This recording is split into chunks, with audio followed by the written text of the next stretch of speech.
In a cluttered university lab, the smell of burnt coffee and the faint hum of computers filled the air.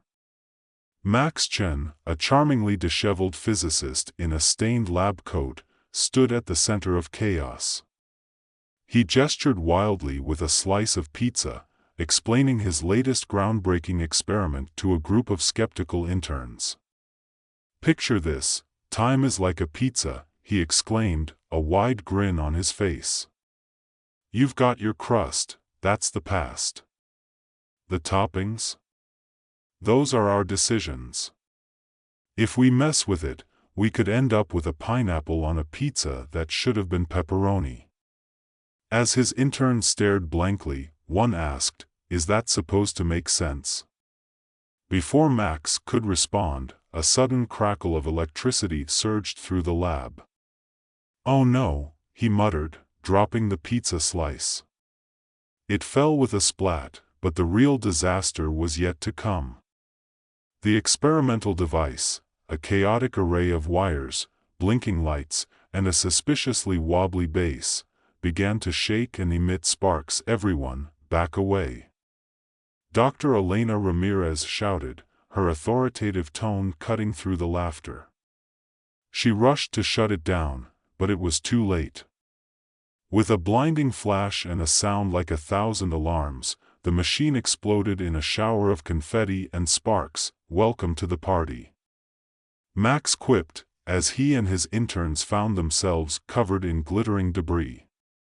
Laughter erupted, but before anyone could process the absurdity, a shimmering portal opened before them, swirling with colors and possibilities. Did anyone see that? Leo, the quirky intern with a penchant for conspiracy theories, gasped. "Are we time traveling?" "Looks like we're about to find out," Max replied, his eyes gleaming with excitement. He turned to Elena, whose expression was a mix of disbelief and reluctant curiosity. "Let's fix this mess." And so began their journey through the multiverse, a chaotic, hilarious, and sometimes heartbreaking adventure that would test their limits, friendships, and sanity. Their first destination was a universe where the laws of physics seemed to have taken a vacation. They tumbled out of the portal into a vibrant, cartoonish landscape filled with oversized flowers and whimsical creatures. Birds sang in perfect harmony, while squirrels danced in tutus. "Welcome to Cartoonsville," Max announced, waving his arms dramatically. "It's like Disney on a sugar high." "More like a nightmare," Elena muttered, eyeing a nearby squirrel twirling a tiny baton. As they wandered, they quickly learned the rules of this universe. Gravity was optional, and logic was a suggestion. Max, ever the optimist, decided to interact with the local inhabitants, a group of animated characters who seemed thrilled to see them. "Can you help us find a time crystal?" Max asked a dancing cartoon cat. "Sure. But first, let's have some fun," the cat replied, pulling out a giant rubber chicken. The ensuing chaos was a whirlwind of slapstick comedy. Leo found himself being chased by a comically angry anthropomorphic banana, while Max juggled cream pies, determined to impress their new friends. Elena, rolling her eyes, tried to maintain some semblance of order, but even she couldn't help but crack a smile as a pie splattered on Max's face. After a series of ridiculous escapades, they finally retrieved the first-time crystal from a treasure chest guarded by a wise-cracking tortoise. "You kids are funny. But remember, time waits for no one," it said, offering them the crystal with a grin. Back at the portal, the team was riding high on adrenaline, but Elena's frustration began to surface. "This isn't a game, Max. We need to take this seriously," she snapped. "Lighten up. We're here to save the multiverse." Max countered, but her words lingered in the air. The next universe was a stark contrast, a noir world shrouded in shadows and thick fog, where the air was heavy with mystery and cigarette smoke. The moment they stepped through the portal, they were greeted by the sight of flickering streetlights and the sound of jazz music echoing in the distance. "Welcome to Noir City," Max whispered dramatically, adjusting an imaginary fedora. He looked the part, even if he didn't quite act it. "Let's split up and gather clues," Elena suggested, taking the lead. She was determined to find the next crystal with a plan, while Max followed along, his enthusiasm undeterred. They found themselves entangled in a detective story, complete with femme fatale and shadowy figures lurking around corners. Max channeled his inner detective, delivering cheesy one-liners as they questioned locals. "Ever seen a time crystal? It's about this big." He held his hands up in an exaggerated gesture, "and it glows like my mother's favorite chandelier." But tensions flared when Elena's need for precision clashed with Max's impulsive style. "We can't just charm our way through this," she argued, exasperated. "Sometimes you need a little flair." Max replied, winking at a passing dame, who smirked in return. Their bickering reached a peak during a pivotal moment when they finally uncovered the location of the second crystal, hidden in a speakeasy. Just as they made their way inside, a misunderstanding led to a confrontation with the local mob. Max, attempting to defuse the situation with humor, accidentally made it worse, nearly leading them into a full-on brawl. In the chaos, Elena, frustrated beyond measure, stormed off, and the team was left to fend for themselves. They barely managed to escape with the second crystal, but not before Elena's impatience cost them precious time. The fracture between the team grew wider. Their next stop was a grim apocalyptic future. The air was thick with dust and the remnants of a civilization long past. They emerged from the portal into a desolate wasteland, where survival ruled and hope flickered like a dying flame. "Great, another party," Max quipped, trying to mask his discomfort. They quickly realized they had to barter for the next crystal. However, the hostile environment forced them to confront their weaknesses. Tina, the tech-savvy programmer, had always preferred computers over people, but here she had to step up. As they navigated through scavengers and makeshift settlements, Tina used her skills to hack into a system controlling local resources, aiming to trade information for the crystal. Yet, when a faction of scavengers caught wind of their plan, they were thrust into a tense standoff. In the heat of the moment, Leo heroically distracted the enemies, sacrificing himself to give the others a chance to escape. "Just keep going. I'll catch up," he yelled, waving them away as they hesitated. Max wanted to turn back, but Elena held him back. "We can't. We have to keep moving," she insisted, tears brimming in her eyes. They fled, hearts heavy with guilt, but knowing they had to honor Leo's sacrifice. Finally, with 2 crystals in hand and 1 more to go, they faced a daunting reality. Their mission was fracturing, just like the timelines they sought to mend. As they traveled to the final universe, a surreal realm where all their previous versions existed simultaneously, the stakes were higher than ever. It was a bizarre tapestry of their own choices, regrets, and what-ifs woven together. They encountered twisted versions of themselves, Max as a tyrant, Elena as a cynical hermit, Tina as an emotionless robot. The final confrontation revealed the embodiment of their fears, a monstrous version of Max, a chaotic amalgamation of all his insecurities and mistakes. It towered over them, its presence both terrifying and oddly familiar. "This isn't who I am," Max shouted, his voice cracking under the weight of self-doubt. The team rallied around him, each member representing a facet of his character. Together, they engaged in a battle that transcended physicality, an emotional struggle for identity and purpose. As they fought, they drew strength from their memories of friendship, love, and sacrifice. With one last push, they combined their strengths and defeated the anomaly. As it crumbled away, they managed to stabilize the fractures, restoring balance to the multiverse. In the aftermath, Leo miraculously returned, popping up from behind a rock with a cheeky grin. "Did you miss me?" he asked, dusting himself off. "Leo," they all cried out, embracing him tightly, laughter mixed with relief echoing through the universe. Back in their original timeline, the team stood together, their bond stronger than ever. Max turned to Elena, a grin on his face. "So, about that pizza analogy, Max," she interrupted, a playful smile breaking through her serious demeanor. "Let's not start with the pizza again." As they laughed, the lab shimmered with the promise of new beginnings. Their journey through time had changed them, and they were ready for whatever came next. "Ready for another adventure?"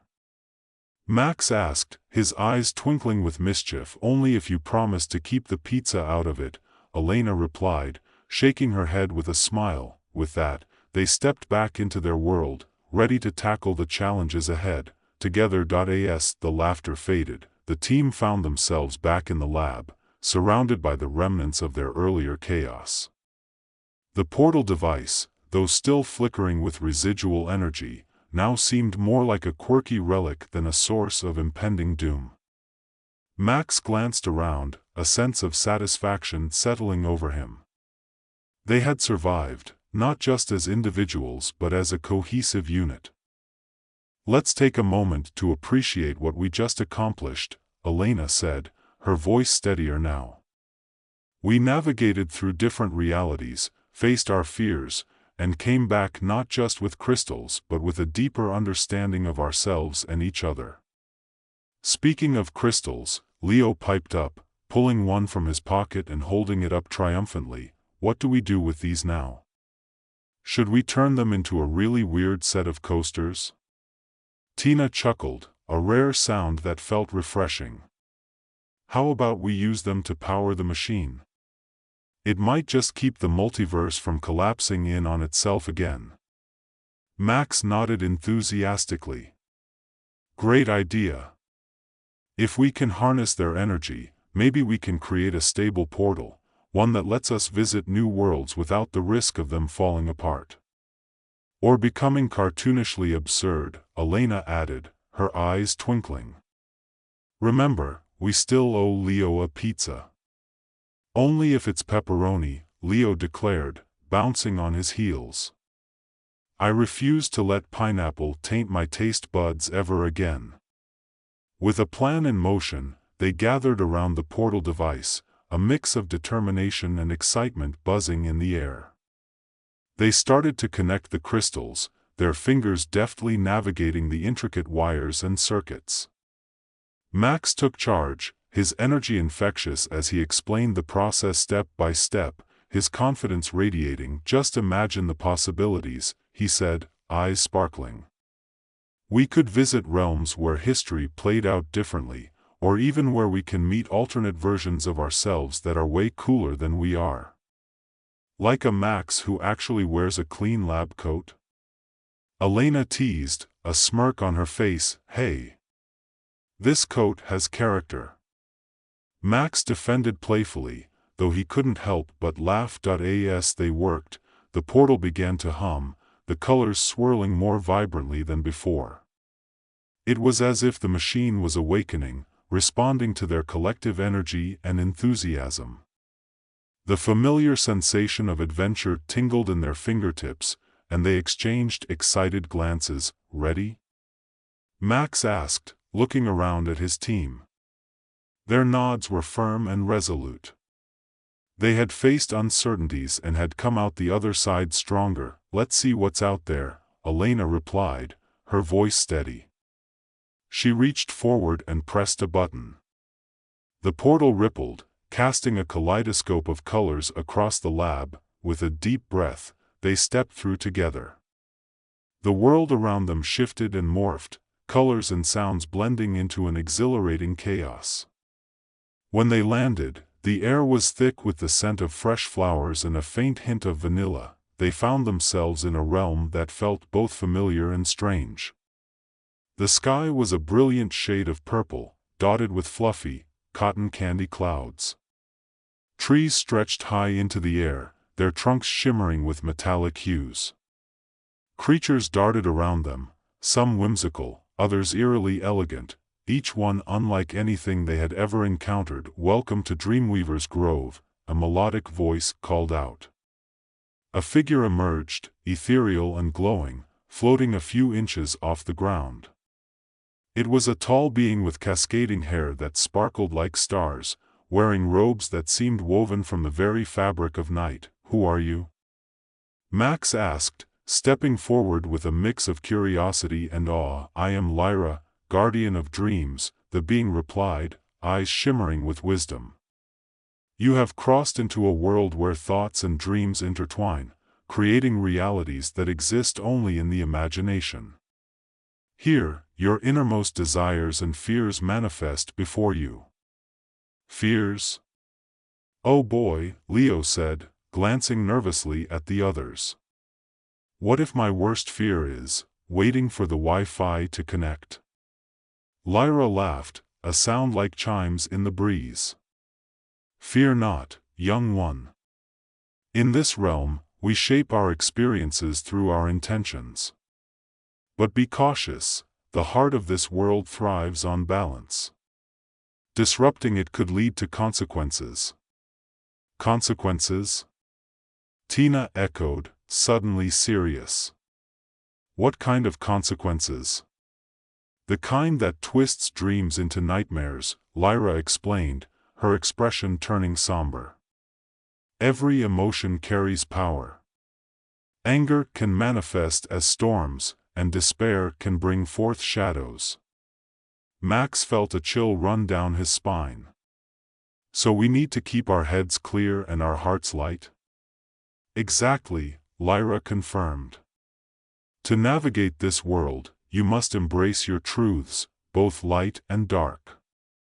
Only then will you find what you seek." As they absorbed her words, a path appeared before them, winding through the lush grove.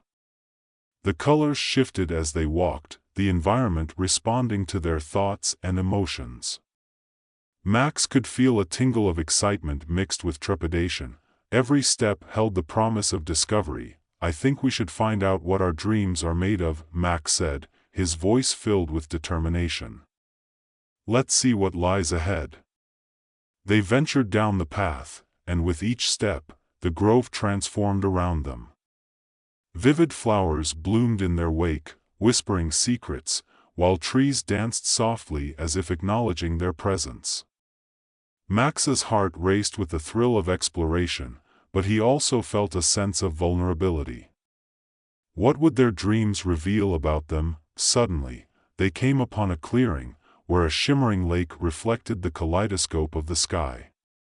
The water rippled, forming images of their desires and fears.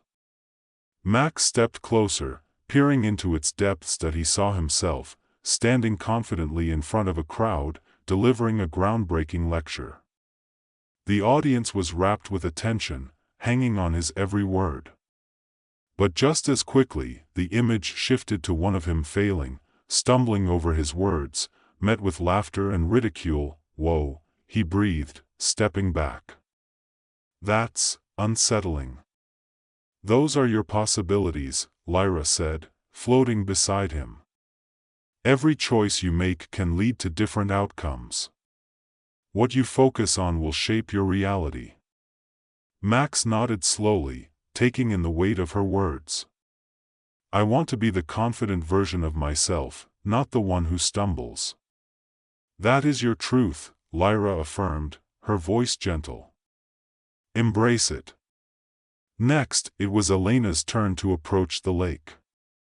She looked hesitant but resolute. As she gazed into the water, her reflection morphed into scenes of her childhood, her younger self, full of dreams and ambition, drawing blueprints for fantastical inventions. Then, the vision shifted to her as a young adult, standing alone in a workshop, surrounded by failed prototypes and empty coffee cups, feeling the weight of disappointment. "I've always wanted to make a difference," she whispered, her voice thick with emotion. "But sometimes it feels like I'm not good enough." "Every setback is a step towards growth," Lyra reminded her softly. Your journey has shaped your strength. Elena took a deep breath, the determination returning to her gaze. I want to create things that inspire, not just for me, but for others. Tina stepped forward, her eyes reflecting uncertainty. As she peered into the lake, images of herself working late nights, coding away in solitude, materialized. Then, a vision of her standing before a crowd at a tech conference flashed by, delivering a powerful speech, commanding respect. But soon after, it faded to her alone, sitting at her desk, the silence deafening. I'm afraid I'll always be alone, Tina admitted, her voice barely above a whisper. You are never truly alone, Lyra reassured her. The connections you make define you. Embrace them. Finally, it was Leo's turn. He approached the water with a mix of excitement and fear. As he gazed into the shimmering surface, he saw himself as the ultimate conspiracy theorist, deciphering complex plots in a dimly lit room filled with maps and notes. But then the scene shifted to him being laughed at for his outrageous ideas, feeling isolated in his beliefs. I want to be taken seriously, Leo confessed, his usual bravado tempered with sincerity. But I also want to have fun. Then let your joy and passion lead the way, Lyra advised. The world needs your unique perspective. As they all shared their fears and dreams, the atmosphere shifted. The lake's reflections began to intertwine, swirling together into a tapestry of their aspirations, illuminating their path forward. Let's make those dreams a reality, Mech said, his voice filled with renewed conviction. Together. With that affirmation, they turned away from the lake, feeling a shared sense of purpose. The path before them beckoned, and they walked forward, united by their truths. As they ventured deeper into Dreamweaver's Grove, they encountered a series of challenges designed to test their resolve. They faced illusions that forced them to confront their worst fears. Mech grappled with his insecurities about public speaking, Elena faced her doubts about her inventions, Tina battled her feelings of isolation, and Leo confronted the ridicule of his ideas. Each challenge was a reflection of their growth. They learned to lean on one another, using their unique strengths to overcome obstacles. Elena's analytical mind solved intricate puzzles, while Tina's technical skills dismantled traps. Leo's humor lightened tense moments, reminding them not to take themselves too seriously, and Mech's unyielding optimism pushed them forward. Hours passed, or maybe it was days. Time felt fluid in this realm. They forged deeper connections, not just as colleagues but as friends, their shared experiences binding them together. Finally, they reached the heart of the grove, where a magnificent tree towered above them, its branches stretching into the sky like the arms of the universe. At its base lay a pedestal, holding a radiant orb pulsating with energy. This is the heart of dreams, Lyra explained, her voice echoing softly. To restore balance, you must each contribute a piece of your truth to the orb. Only then will it grant you the wisdom to return home. Mech stepped forward first, his heart pounding with anticipation. He reached out, placing his hand on the orb, and as he did, visions of his journey flooded his mind, each moment of doubt, every laugh shared, the sacrifices made. He whispered his truth, I am capable of inspiring others. The orb glowed brighter, absorbing his words. Next was Elena, who poured her ambition and passion into it. I want to create a legacy that empowers others, she declared. Tina followed, her heart full. I seek connection and understanding, she said, feeling the warmth of the orb resonate with her desires. Finally, Leo stepped up, grinning. I just want to spread joy and maybe expose a few government secrets along the way. The orb pulsed with energy, a brilliant light emanating from it as they all stood together, their truths combining into a powerful force. The energy enveloped them, lifting them off the ground as they felt a wave of warmth wash over them. In an instant, they were transported back to their lab, the familiar sounds of beeping machines and the smell of burnt coffee grounding them. The portal device hummed with a new vibrancy, the crystals glowing steadily, now fully integrated. Did we really just do that? Leo asked, disbelief etched on his face. Yeah, we did, Max replied, grinning from ear to ear. And we're ready for anything now. They exchanged looks of triumph, knowing their journey had changed them in ways they couldn't yet fully comprehend. The multiverse lay ahead of them, filled with possibilities and adventures waiting to unfold. So, pizza? Elena suggested, her voice light with a hint of humor. Definitely pepperoni, Leo said, laughing. And I'll even let you pick the next universe. As they gathered around, sharing plans for their next adventure, a sense of camaraderie enveloped them. They had faced the unknown, discovered their truths, and emerged stronger together. With their hearts full and their dreams alive, they stepped forward, ready to embrace whatever awaited them in the vast tapestry of existence. The multiverse was their playground now, and with every journey, they would weave their own stories into its infinite fabric, and so began the next chapter of their extraordinary lives, each day a new adventure filled with laughter, discovery, and the unbreakable bonds of friendship.